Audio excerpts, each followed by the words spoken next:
Hello again. Welcome to another day of philosophy.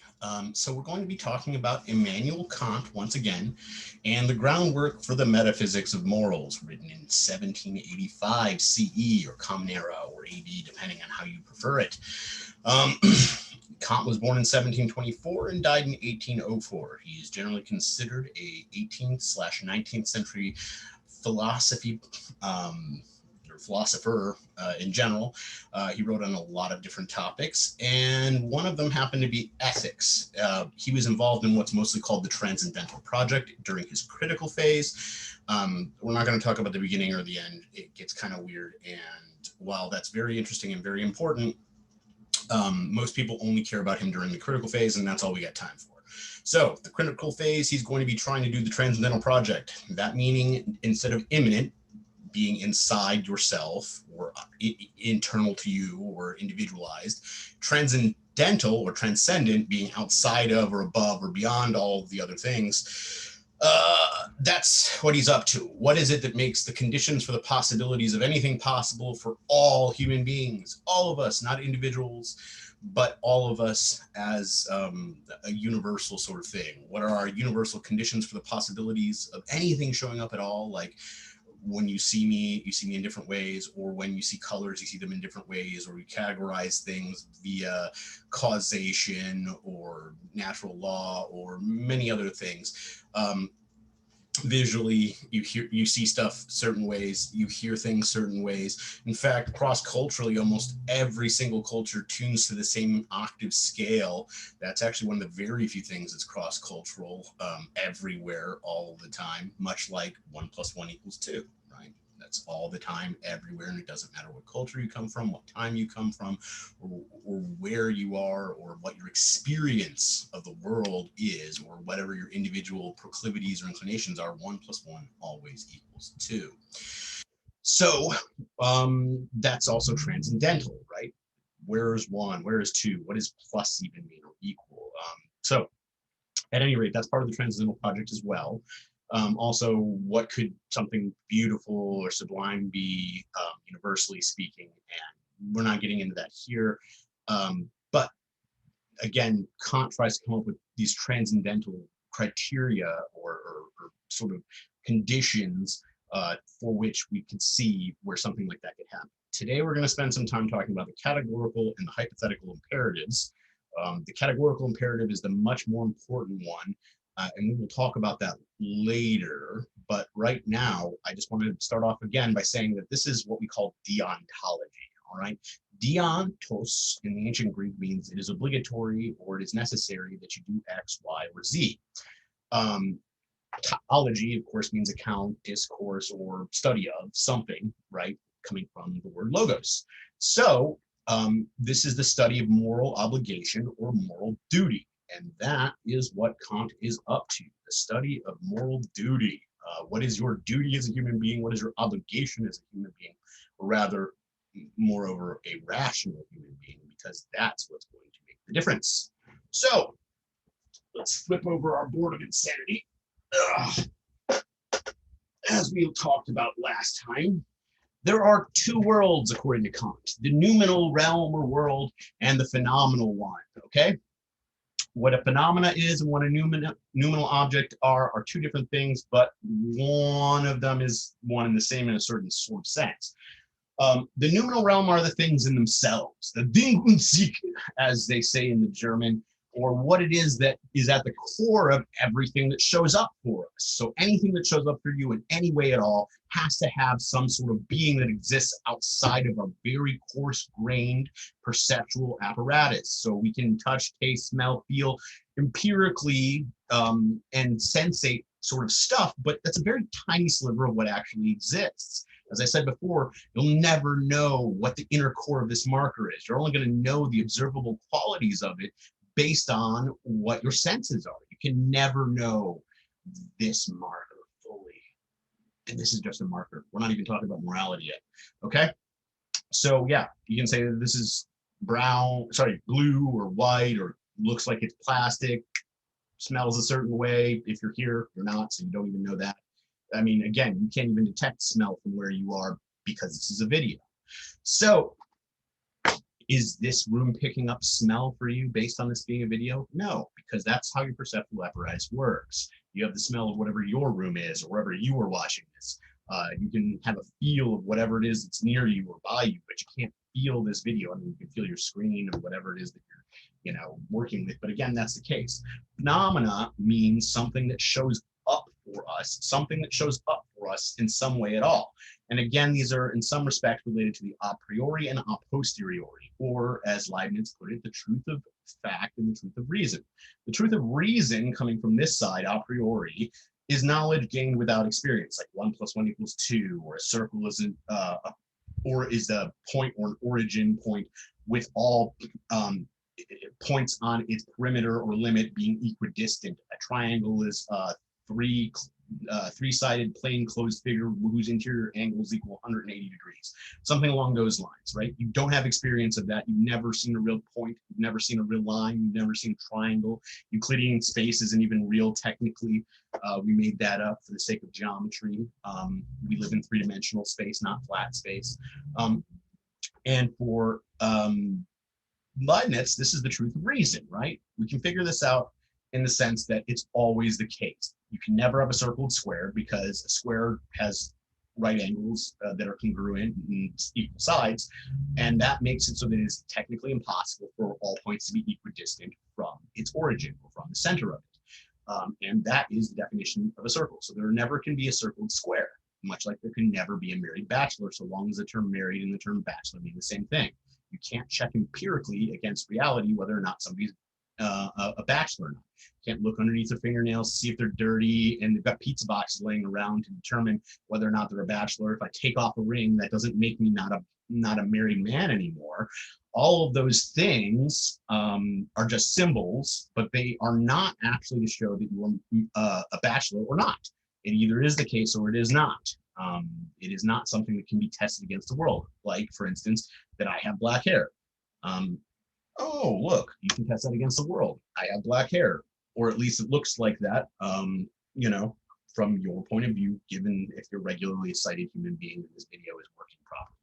Okay, so knowledge gained without experience, truth of reason, a priori. Remember, a quick way to remember this is prior to experience. A posteriori is knowledge gained with experience, like the color of my hair, or what something feels like, smells like, tastes like, looks like. This is knowledge that we might want to say is post-experience, a posteriori, all right?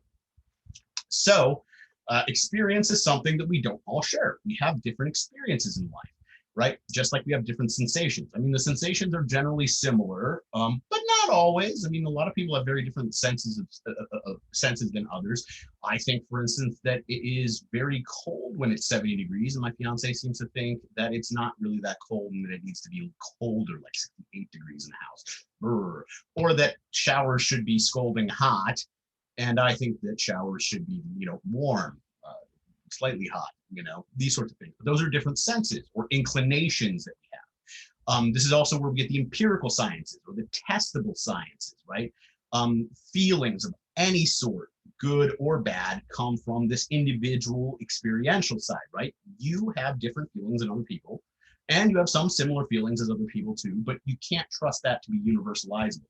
Just like your inclinations towards chocolate, vanilla, certain spices or palettes, colors, or males or females or both or whatever. All of those inclinations are individualized and can't be transcendental or universal. Causation. While that is, in some respects, for human beings, a transcendental quality of understanding how the world works, it's not something that we can prove a priori, and it's not something that's necessarily noumenal. Now, again, that's the word here is noumenal, not nominal, noumenal, as in the things in themselves. Everything that is phenomenal, everything that shows up for us has some sort of noumenal core, but not everything that's noumenal shows up for us. My example last time was radiation. You can't see it, you can't taste it, you can't touch it, you can't feel it, but it's there and it's doing its work. Intuition, that's what we can have in some of these cases. I have an intuition of how math works, and it's intelligible to me, right? It's intelligible what math is. And this is also where we get the theoretical maths or the theoretical sciences. And things like math and geometry are on this side of the fence. You don't have any empirical evidence for their existence, nor do you have any empirical evidence for the mind or for what's most important here, reason. Okay? Reason is the only thing that we seem to all share, assuming that we have it at all. Again, I can't tell you empirically what reason is. There's no taste to it. There's no touch to it. It doesn't smell reasony in here, nor does it feel mindy in here, but we assume that we have an intuition or some intelligibility of the mind and of reason. Also things like possibly God, if we want to posit God.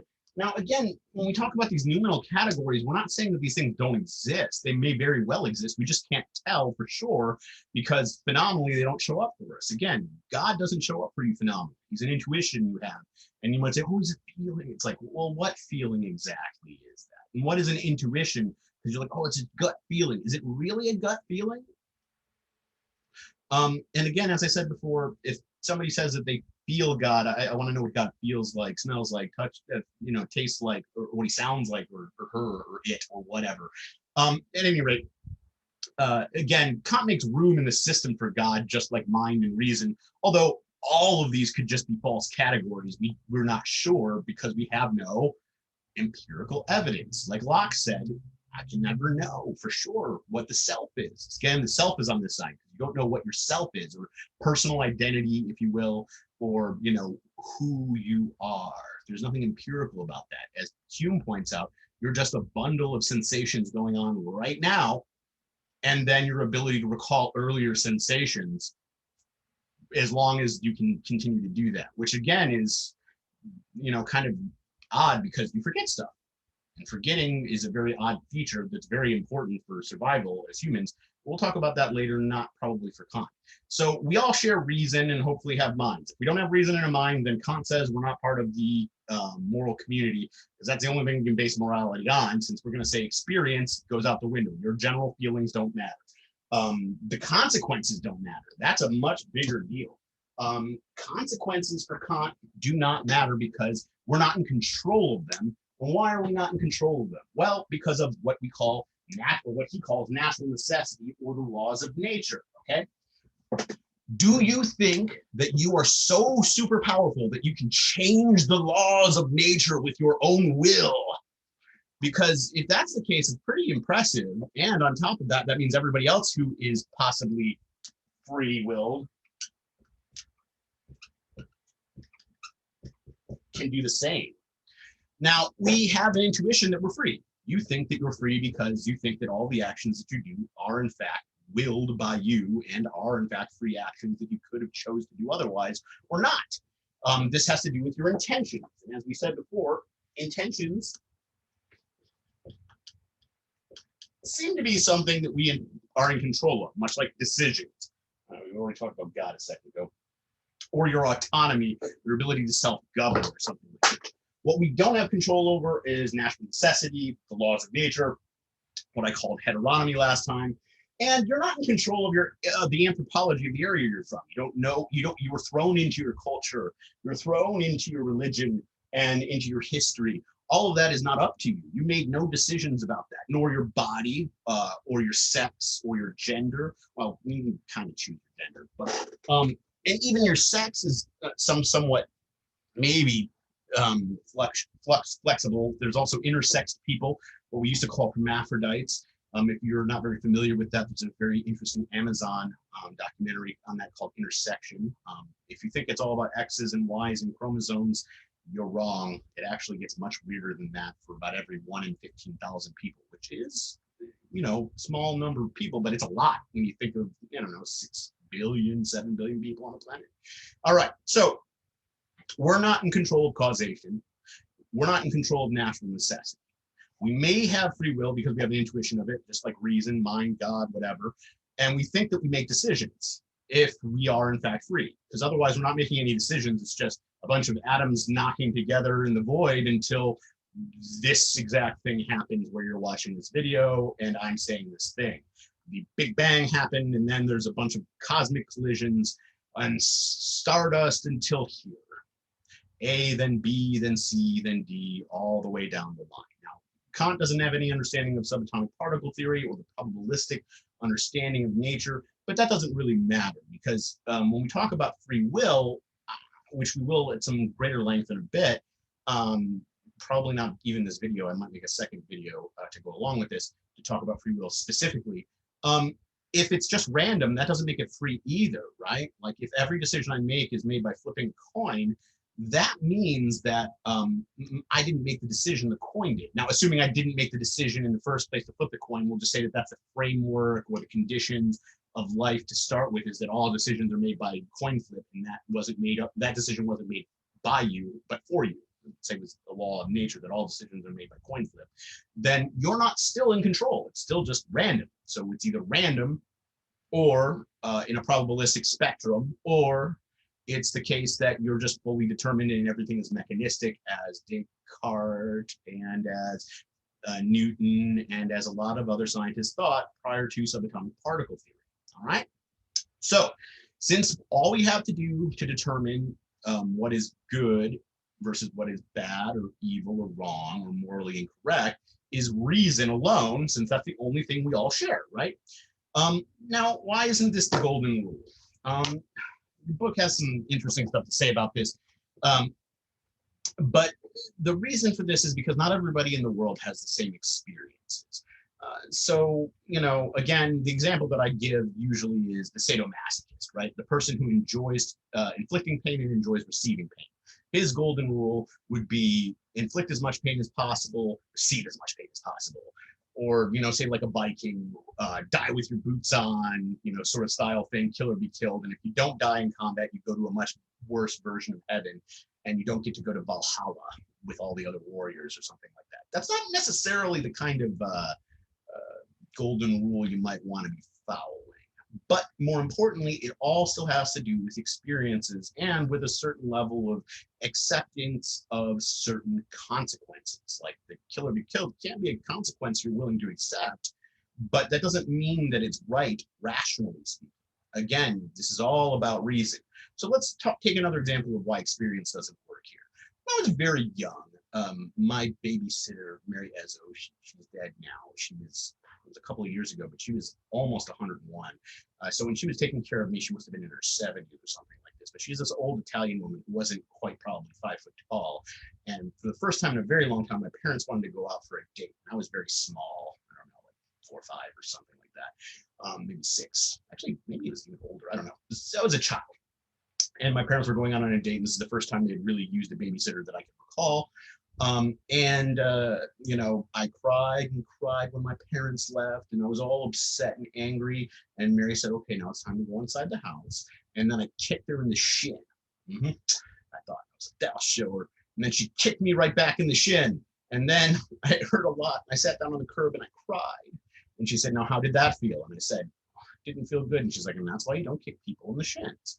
Now, this is a good lesson to be learned, but it came from experience. I had to learn that lesson. We could imagine someone being ultra wealthy, ultra powerful, or, you know, nobility or something of that sort, and then never having to experience someone kicking them back. They could go around kicking people in the shins and no one will ever kick them back.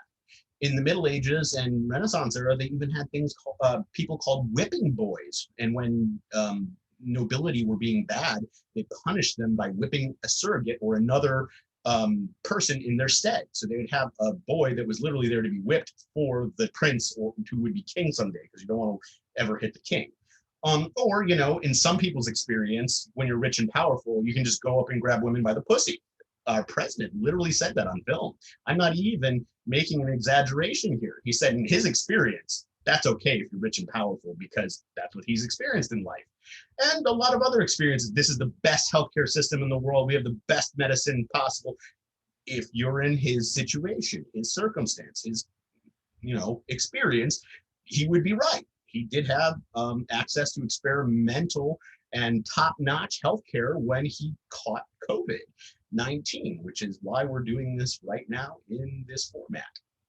So experience changes vastly between different people, different cultures, and different periods of time. And for Kant, what we want is something that's not going to change. And furthermore, we want something that's not going to manipulate us. Who here wants to be manipulated into their morality? Me. I want to be manipulated. I want to be manipulated in my morality. Carrot, here you go. Candy bar if you do a good thing. Stick, I'll hit you with a stick when you do the bad thing. I'll put you in prison. I'll do whatever is bad. I'll give you a spanking. You know, who wants that to be the way morality has to function, all through manipulation?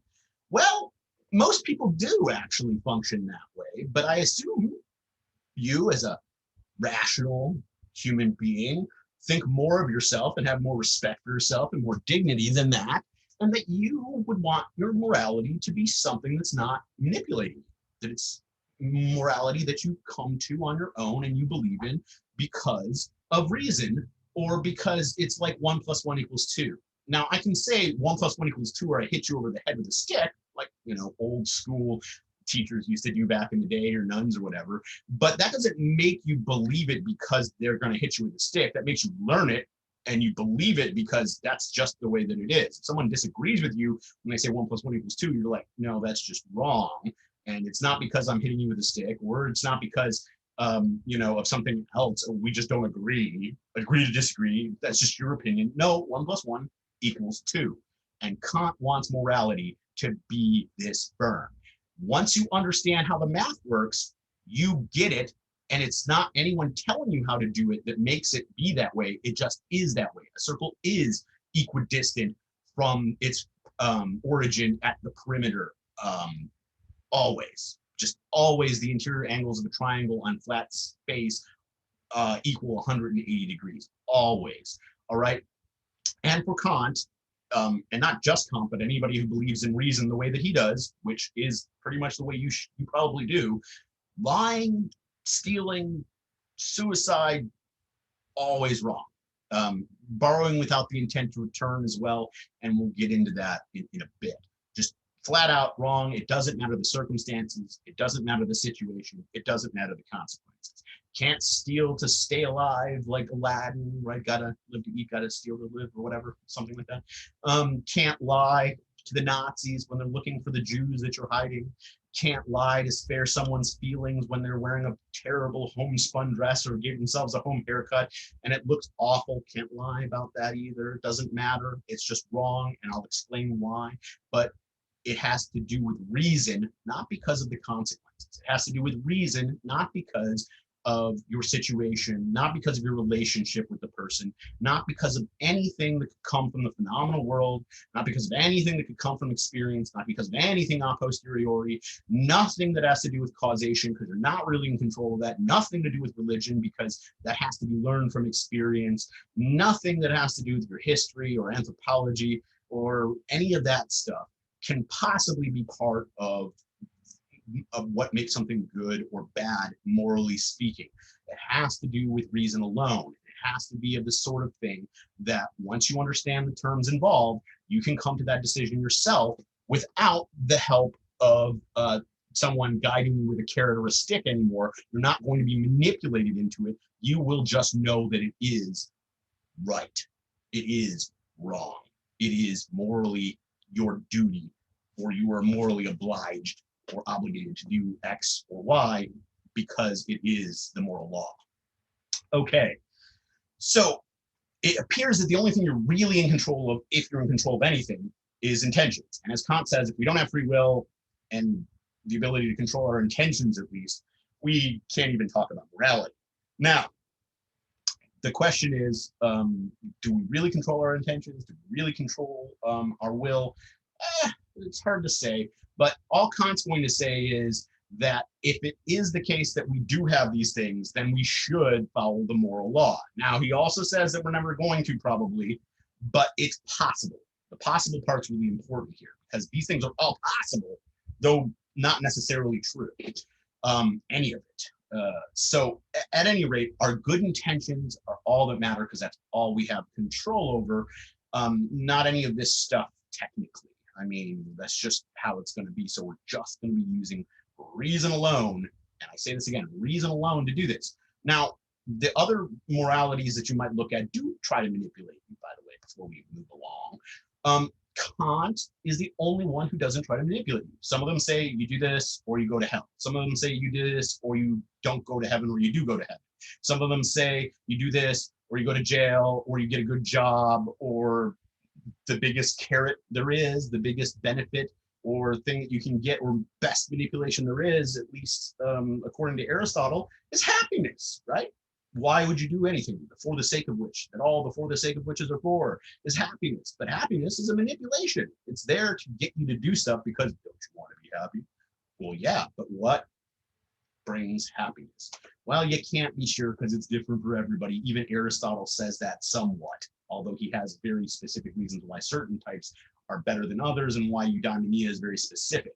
But that being said, everyone has different inclinations, different sensations, and all the stuff that we need to know to figure out what will make us happy is a posteriori. It's empirical. It's from experience. It's from evidence, right? And that brings us to crazy for other way. Go. The categorical versus the hypothetical imperative. Kant divides this out into two forms of imperative. Now, what's an imperative? If I say it's imperative for you to study for your test, that means it's a command. It's a dictate. I say that you should do a thing. It's imperative to do a thing. Categorical means if I were to describe the category of markers, I do this for its own sake, not for the sake of anything else. Like, I'm not talking about markers so I can talk about erasers, right? I make up this category of markers independent and exclusive of erasers. It is for its own sake and not for any other sake, right? And it's universal. Once we know what a marker is, we know what it means for something to be a marker, right? It has to be able to mark stuff, or it could be an improper or deficient marker, but still, it's a marker because of the category. The hypothetical imperative are things that may or may not work out as a good command. So a hypothetical imperative is do X to get Y. So study, that's X, to get a good grade. That's a hypothetical imperative. File your taxes, or you go to jail, or you pay a fine, or you don't get your refund, right? Do X for Y. They're counsels of prudence, he calls them, or, things that you know from experience that you should do because they are hypothetically imperative. It seems like they should be a command you should follow. If you want the Y result, you must do the X thing, right? If A, then B. So do A and probably you'll get B, right? Now this is different than, say, a categorical imperative.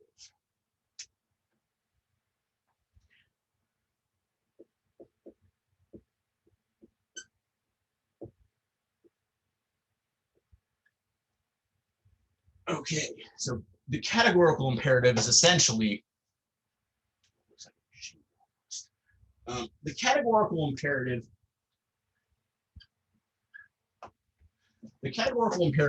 is a universal command, a universal dictate. It is for its own sake and not for the sake of anything else. A categorical imperative is about your duty or your obligation. It is universally commanded that one ought not to lie, one ought not to steal, one ought not to commit suicide, one ought not to borrow without the intent to return.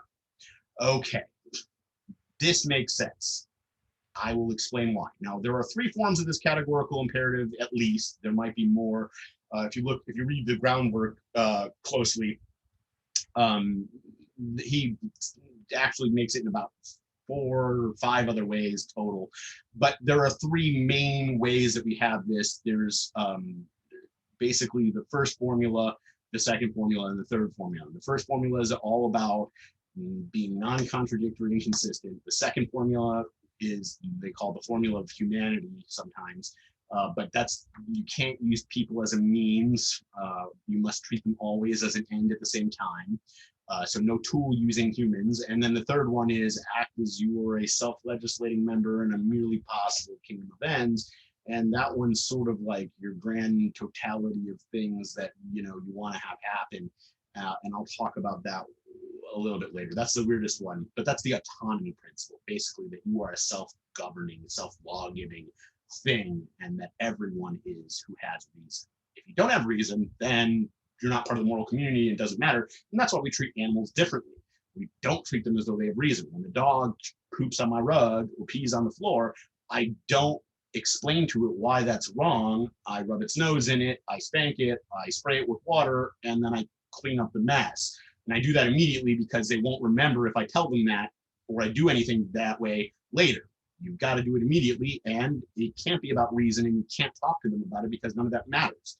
Your tone matters, because like when that happens and my fiance said, "Oh no, don't do that," that's the wrong tone to have, instead of a more firm tone like, "No, don't do that." But I don't have to really worry about that because my dog came to me as rescues and they were already housebroken and all that stuff. When they vomit or pee in the house, that's generally my fault for feeding them something wrong. Or dogs just kind of vomit sometimes, and I can't really help that. Or they're old now, so sometimes they can't help that their bladder occasionally just goes awry. They'll be like a puddle by the door because they'll be waiting patiently to go, and I didn't notice them or something like that. So, at any rate, I'm gonna pause for a second and write up the categorical imperative, and then we are going to discuss that some more. Okay, so we're back. The first formula of the categorical imperative is always act according to the maxim that you could will to be a universal law. Now, you can formulate this a few other ways. I actually don't care, and it doesn't really matter. You can say never act except in a way that you could will to be a maxim that could be a universal law. You could say, just do this sort of thing. But what's important here are these three things: the maxim, the will, and the universal law part. And what this all comes down to is a matter of being consistent and non-contradictory.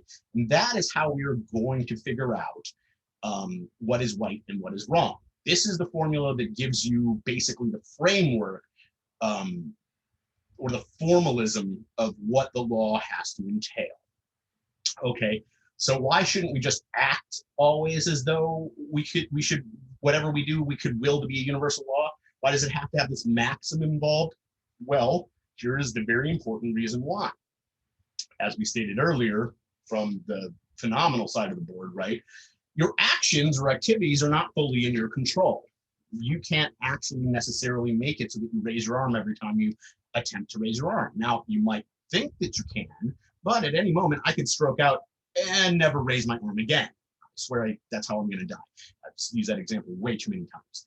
But again, if you think about this in a more serious way, if you're, paralyzed, you can't will your body to move in particular ways, okay? It's just not how it works. I can't will myself to digest things properly or other stuff like that, right? But the maxim, other than being a men's magazine or a sage piece of advice, which is why they call it that, means a principle of action or a rule. That's the simple way of putting what a maxim is. It's just a rule. It's a rule you made up. I can make up all sorts of maxims. You don't see me doing any of them. No, I'm just kidding.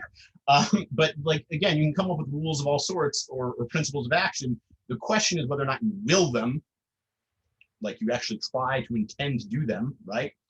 And then the most important part is that they have to be able to be a universal law.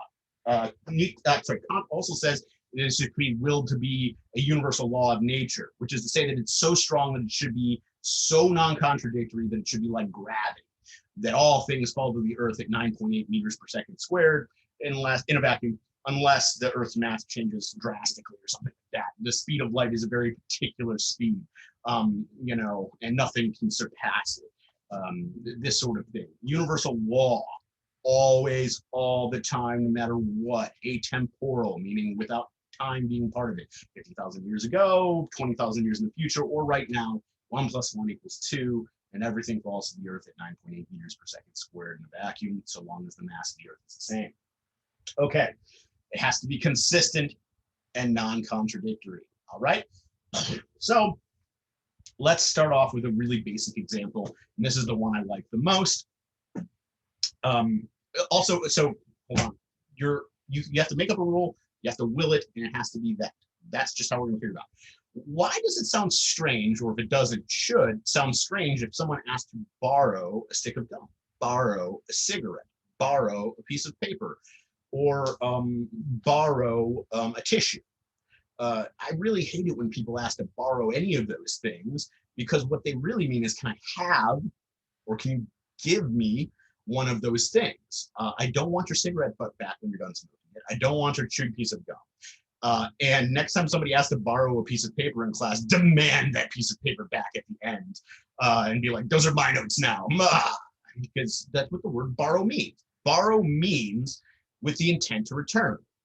If I ask to borrow something from you, I can't borrow it unless I intend to return it. Otherwise, I'm just taking it or stealing, right? The term borrow, by definition, is to give with the intent to give back. Now, you might not, but your intention was to give back because it's consistent and non-contradictory.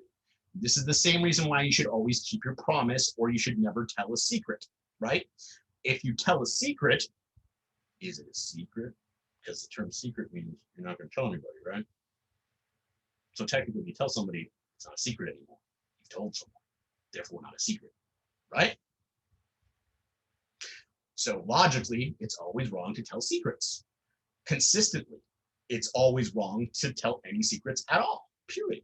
Because if it is a secret, by definition, logically, it's wrong to tell it. Also, if you make a promise, what does the term promise mean? I promise to love you forever. Usually that includes some what ifs, like, or it unlesses, you know, you kill the children, or you sleep with somebody else, or, you know, something terrible happens to you and your brain doesn't function the same anymore, and now you're a vegetable, or you have taken on some very weird traits as a result. But when you say promise to do something, that means that you intend to do that thing. So when you break your promise, the reason that that's wrong morally for Kant is not because it feels bad or you want other people to keep their promises when you make promises because there's some sort of consequence involved. No, no, no.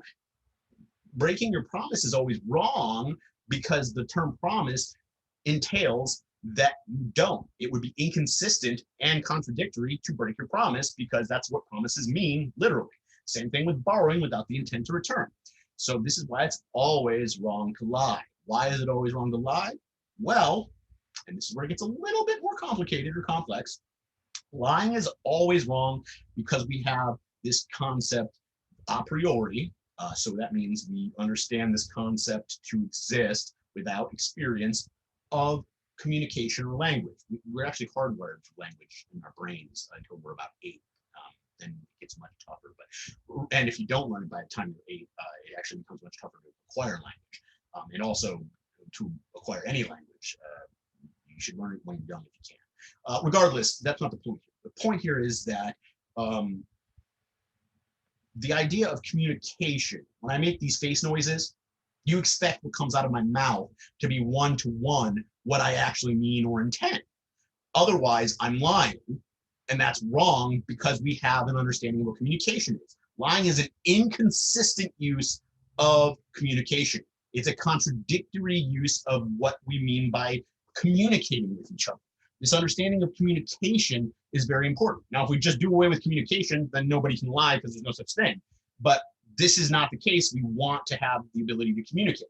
And this is not quite Kantian as an example because it has to do with consequences. So bear with me while I say this because this isn't quite right, but this is just an example to sort of get you to understand what I'm talking about a little bit better, a propedeutic or pedagogical tool, if you want to use some fancy words. But the deal is this, that if you've ever met or known a really big fat liar in your life, somebody who just lies about everything, when they start making their face noises at you, instead of you listening to the things that are coming out of their mouth, what you instead do is try to interpret or intuit, right, what they are trying to communicate via other means than them speaking. Because their speaking no longer has meaning to you because they use it inconsistently and contradictory all the time. Now, that's a consequence of them doing that. And it's a consequence if people say something like, well, if everybody lied, then there wouldn't be any truth. No, no, no, no. Kant doesn't care about that. That's consequentialist thinking, and it's not deontological and it's not Kantian. They use that example to make people understand this better. And again, I'm doing this right now to help you understand this better, but that's not why lying is wrong. It's not because it'll make language fall apart. It's just because that's what communication entails. And if you know that, it's like 1 + 1 = 2. You understand what communication is, right? Okay, well, then that means when I make face noises, it's supposed to be 1 to 1, what that is. Otherwise, I'm not communicating properly. I'm using the word, or I'm using my words or whatever inconsistently or contradictorily. It's not about hurting people's feelings, or I would like it if people always told me the truth, because the liking is up to you and the consequences aren't up to you and all of those other things. So it's just a mere matter of communication and understanding what the words mean, like borrow, promise, or truth telling, or lying, or just communicating in general, that make it wrong to lie, to borrow without the intent to return, to steal. And stealing, let's get to that one. Why is stealing wrong? Well, I assume that you believe in property, right? That this marker that I have right here is mine, and this suit is mine, or vest, or whatever. This hat is mine, and it's my property. I was just protecting my property, that sort of thing. But if we understand what the word property entails, then you can't just steal things, because we believe that that a priori concept of property is one that exists. If you don't believe in property, it's a very different sort of thing, though. So, for instance, a lot of Pacific Northwestern Native Americans don't have the same sort of understanding of property that Western folks do, which is to say that it's looser. Like, you can just take other people's stuff if you leave some other stuff, and you have to share and share alike and things like that. Now, if that's the case, then stealing isn't really the right word for taking somebody else's stuff without their permission, whereas it is very much so the case when I talk about it in the Western world, historically speaking. Now, again, we could do away with property, or the way we think of property, and theft can become different or not at all. We could be solid, hardcore communists and say that there is no such thing as property, and therefore you can't steal from everybody else. Or you could be like the Chinese dictator Mao Zedong and say that all property is theft in communism. If everybody owns everything, then you having private or personal property means that you're taking away from the all. That this vest could be used for somebody else or for something else other than just for me and me alone. That this is just mine. I'm stealing this from the everyone, from the all, from the other.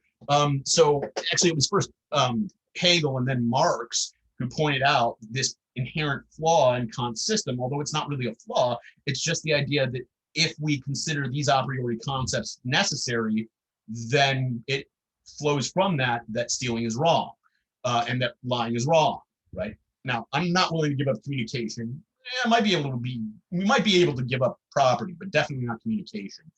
It's the same thing with there are no married bachelors, right? We can give up the idea of marriage entirely, and then the word bachelor has no meaning, right? Or we could redefine the word bachelor. If you're, say, in a society where you're allowed multiple wives and you're still a bachelor, even if you're married, because you're still on the prowl for whatever number of lives. I'm so sorry. So again, the issue here is this: it's about consistency and non-contradiction, which leads us to our last case, which I think is the weakest of the cases that Kant brings up in the first section of the groundwork for the metaphysics of morals, because this is in the preface and the first section of the groundwork for the metaphysics of morals. You shouldn't commit suicide because it's inconsistent with our instinct to live. Why do you get up in the morning? Out of self-love or self-interest? He says self-love. A lot of people have some problems with this because it's not exactly what you think. Because what makes you want to live or get up every morning is self-love or self-interest. What also makes you want to kill yourself is self-love or self-interest. And people are like, no, you can't want to kill yourself if you love yourself. But the answer is no. It's the most selfish, most self-interested thing you can do. And usually people do it because they're in great pain, either mentally or physically.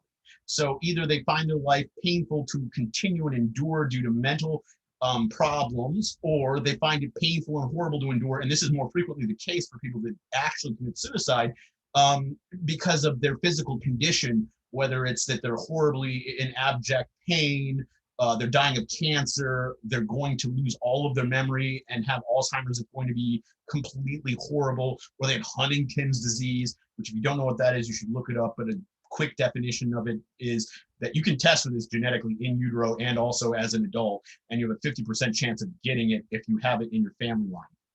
So it is very important to know, or not know, depending on how you feel about it, about this disease, genetically speaking, because you've got 50-50 of it and doesn't show up until you're about 35 or so.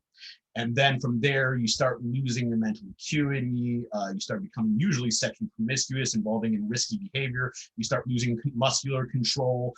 You're prone to fits of rage and anger. And slowly but surely, you lose your mind and all control of your bodily functions, including elimination processes like going to the bathroom and such. So, and this happens over the course of about 5 to 10 years, and then you die. There's drugs that are sort of somewhat effective in slowing this, but really it's just once the onset happens, it's just a downhill progression. You can't really stop it, period, and you're going to die.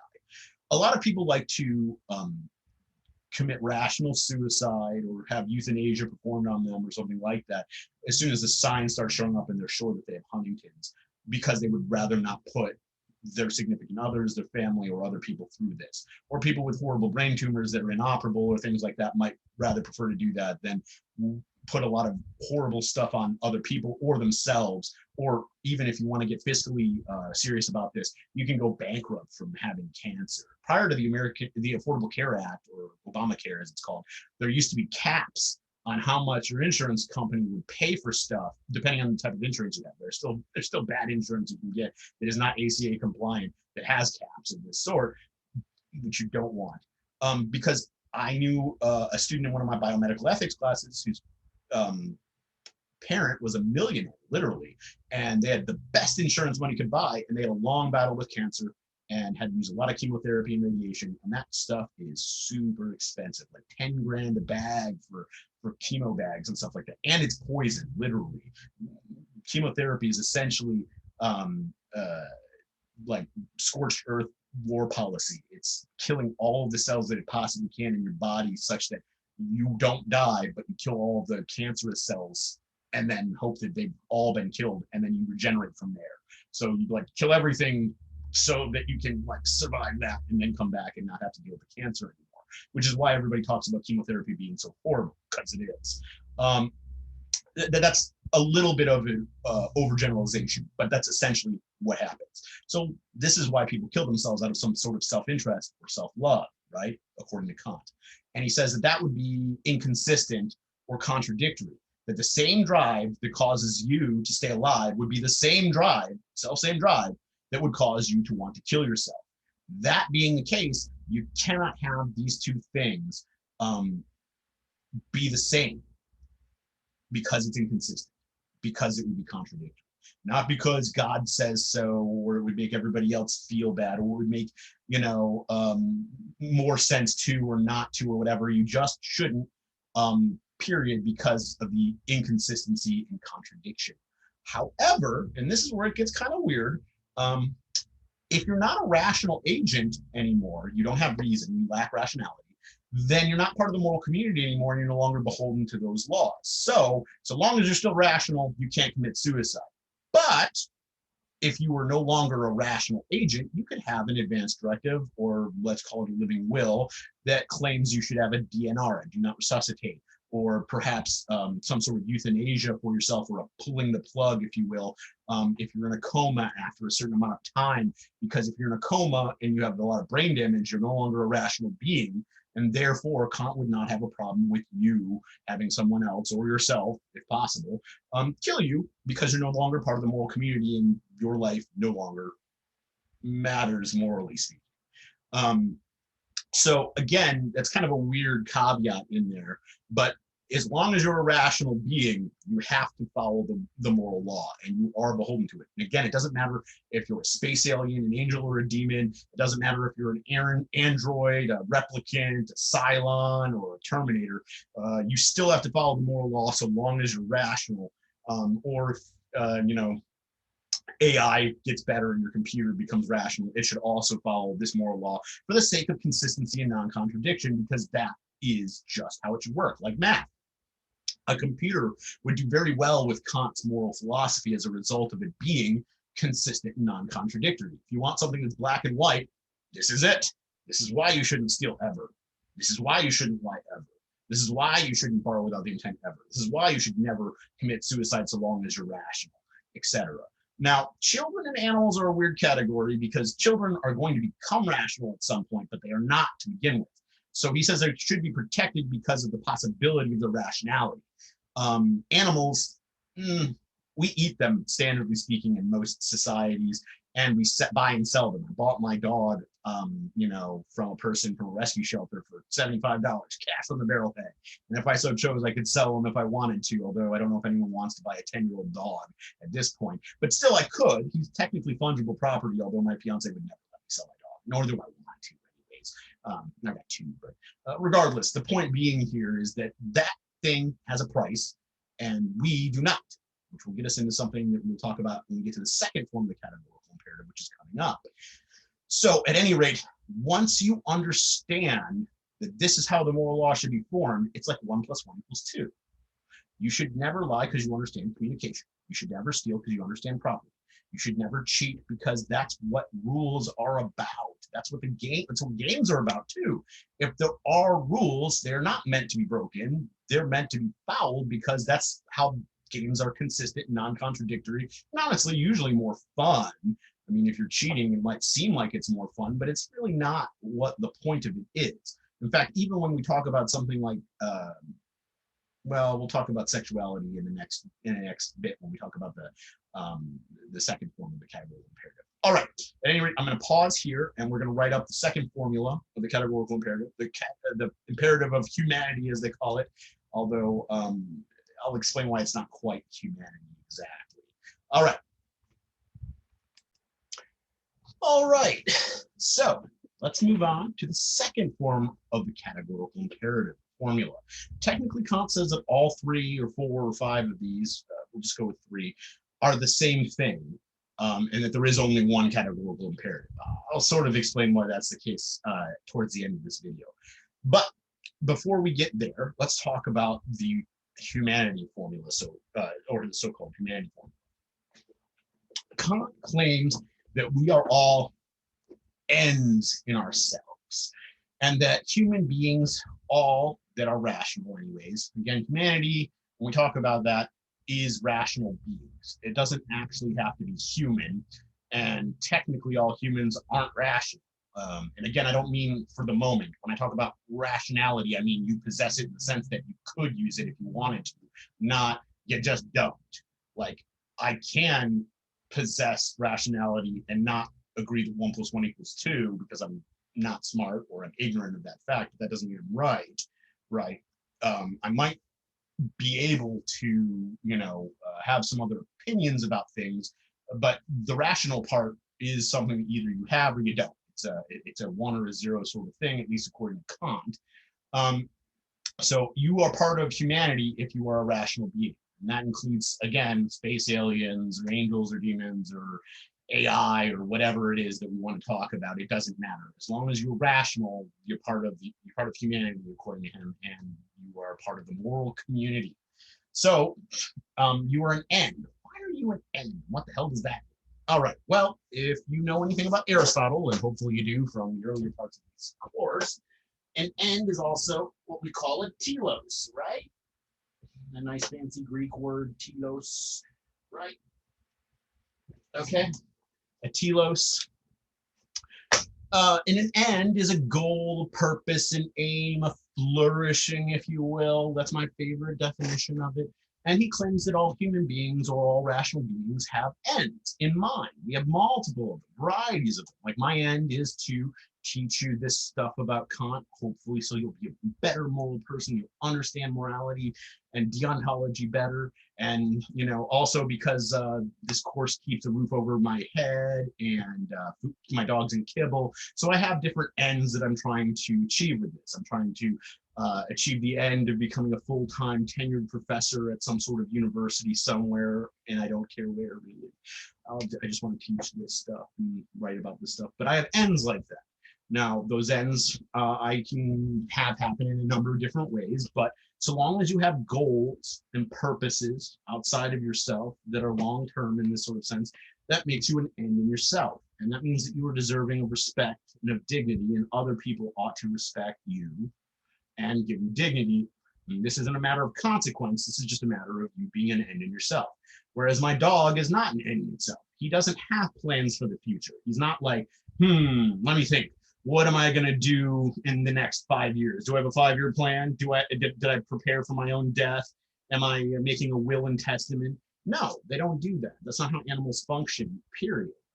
Even animals that do plan for the future, like squirrels, where they gather acorns for the winter or something like that, they're not like planning on gathering acorns so they can get on the acorn market and invest in futures, and then make enough acorns so they can get off the acorn wheel or whatever, or something like that. That's just a function, a biological function of survival, much like bees building hives or ants building mounds or whatever. That sort of planning does not show the type of ends that Kant or Aristotle really are even talking about. When we talk about ends, we're talking about something that's far-reaching. Like, why are you even taking this class? Supposedly so that you can get a good grade, so that you can get a good job, and get a degree and get a good job and make money, so that you can have the things that will make you happy or something like that. It doesn't matter, but you have ends outside of this class. Otherwise, I don't know why you're watching this video or why you're in this class at all. This would be kind of pointless in the wild, I suppose. But at any rate, what I'm trying to say is that as long as you have ends, purposes, goals, aims outside of yourself, or for yourself, you are an end in yourself and deserving of dignity and respect. Kant says either you have dignity or you have a price. And again, like I said before, my dog has a price. I can buy him, I can sell him. And technically, the other day I was at the vet office. And they said we can either do surgery and remove the stones, or we can kill him now, or sorry, euthanize him now, because he's going to die painfully if you don't get out these bladder stones because he can't urinate. So again, I got to make a decision about his life and death because he is not an end in itself. I decided I wanted to have the end or purpose of having my dog continue to live because I love him and I like petting him and he's soft and my buddy. But he is not an end in itself, nor is someone in a coma, for instance, because they have no goals or purposes anymore. If you were brain dead and in a coma, you're not really an end in yourself, at least according to Kant. Much like fetuses are also similarly the case. Kant is oddly enough okay with abortion so long as it's legal, and that legality has to do with human law, but we're not even going to get into how human law and moral law cohere, contradict, or whatever. But end of the day, moral law is more important than human law, but human law should be followed when it doesn't contradict the categorical imperative. Okay, because he actually has examples of abortion for unwed or mothers out of wedlock, and says that that's okay, and also has examples of capital punishment, because some of you might be thinking that killing is always wrong, but that's not actually true. Murder is always wrong, but we'll get into that in a bit. So you got to treat everybody as an end in itself, like yourself, thing with goals and purposes and plans, and never simply or merely as a means. Now, what does a mean? Or what is a means? Well, a means is essentially something you use in order to get something else. Or another way to put it is, a means is essentially a tool. And Kant says we should never treat people simply as tools. That seems like a fair assessment. If I lie to you, I'm using you as a tool for my own happiness usually, or for your own happiness, which may in turn make me happy. Right? If I lie to you to tell you have a good home haircut, even though it's not, that's to spare your feelings so that we can continue to have a good friendship, and that is a consequence, right? So that being the case, you shouldn't use people as tools because it's not treating them as an and do that.